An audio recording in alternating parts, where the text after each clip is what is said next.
Assalamualaikum warahmatullahi wabarakatuh. Anak-anak Bapak kelas 2 SD Al-Kapa, perkenalkan nama Bapak Heri Hamdan. Bapak di sini mengajar mata pelajaran pendidikan agama Islam dan budi pekerti. Baik, sebelum kita mulai, apakah anak-anak Bapak semua sudah berdoa terlebih dahulu untuk memulai pelajaran? Alhamdulillah. Kalau sudah, maka kita akan melanjutkan pembelajaran kita pada pagi hari ini, yaitu pelajaran 1, Nabi Muhammad SAW teladanku. Buka di halaman 1.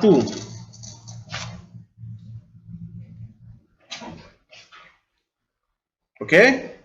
Kemudian pada buku halaman 2 terdapat KI dan KD-nya. Kemudian terdapat peta konsepnya. Nah, di sini kita akan langsung memulai pelajaran 1. Sebelum Bapak mulai, anak-anak Bapak semua kenal tidak dengan Nabi Muhammad SAW? Iya, Nabi Muhammad adalah nabi terakhir yang wajib kita percaya, yaitu nabi yang membawa kita dari zaman jahiliyah menuju zaman yang terang benderang seperti saat ini. Maksudnya adalah dari zaman yang tidak baik menuju zaman yang lebih baik. Walaupun Rasulullah sudah meninggal, tapi ajarannya tetap harus kita laksanakan. Baik, di sini akan kita mulai. Nabi Muhammad SAW dikenal jujur sejak kecil. Ketika dewasa, Nabi mendapatkan gelar Al-Amin. Nabi Muhammad SAW selalu jujur kepada siapapun, baik dalam perbuatan maupun perkataannya. Jadi barang siapa yang ingin mengikuti jejak Nabi Muhammad, maka harus berlaku jujur. Dan barang siapa yang tidak jujur berarti bukan termasuk umat Nabi Muhammad. Karena umat Nabi Muhammad adalah umat yang menjalankan sunnahnya, yaitu berlaku jujur. Anak Islam harus jujur seperti Nabi Muhammad SAW. Orang jujur akan bernasib baik seperti para rasul. Ayo bersikap jujur dalam kehidupan sehari-hari.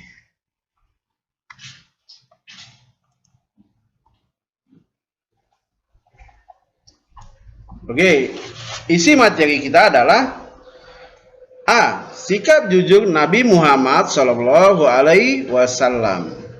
Yang B. Keuntungan bersikap jujur.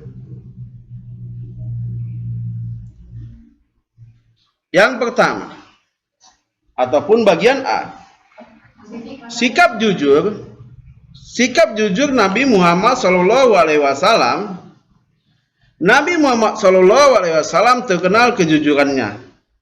Masyarakat memberinya gelar Al-Amin, artinya dapat dipercaya. Jadi arti dari Al-Amin adalah dapat dipercaya.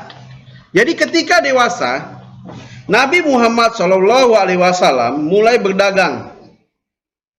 Beliau menjualkan dagang Khadijah. Nabi Muhammad SAW berdagang dengan jujur. Banyak pembeli berdatangan kepada Nabi Muhammad SAW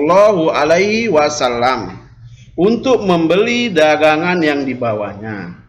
Jadi kalau kita sebagai pedagang, yang nantinya kita kalau sudah dewasa kita menjadi pedagang, kita harus menjadi pedagang yang jujur. Karena sikap jujur itu sangat disukai oleh Allah Subhanahu wa Ta'ala. Dan barang siapa yang berlaku jujur, maka manusia juga akan mempercayainya. Jadi kalau kita tukang bohong, maka tidak ada manusia yang percaya dengan kita, dengan omongan kita. Jadi mulai sekarang kita harus bersikap jujur. Jangan pernah melakukan kebohongan. Karena kebohongan yang kecil akan menutupi kebohongan, akan menjadi kebohongan yang besar. Karena kita berbohong sekali, maka yang kedua kalinya adalah untuk menutupi kebohongan yang pertama tadi.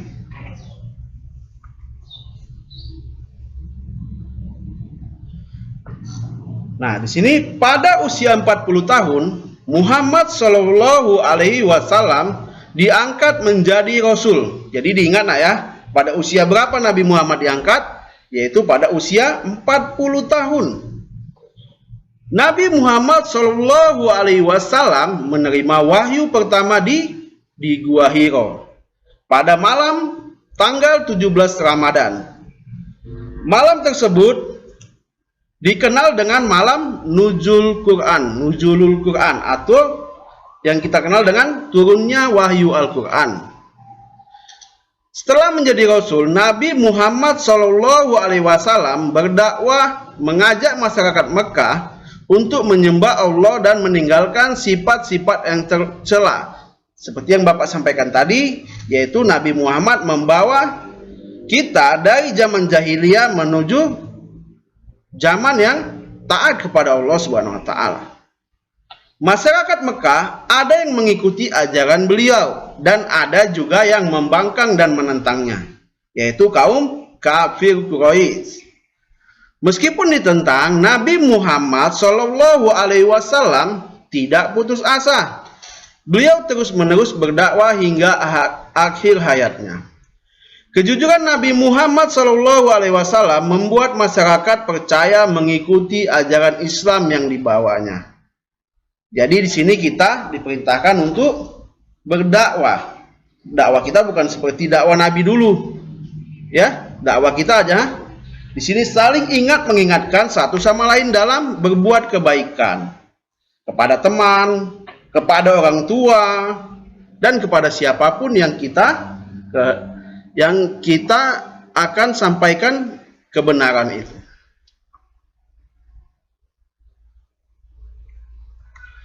Baik, materi kita ini cukup sampai di sini. Semoga bermanfaat. Semoga kita semua selalu dalam lindungan Allah Subhanahu wa taala. Adapun yang sedang sakit, semoga diangkat Allah Subhanahu wa taala penyakitnya. Cukup sekian dan terima kasih. Semoga bermanfaat. Wabillahi taufik wal hidayah. Wassalamualaikum warahmatullahi wabarakatuh.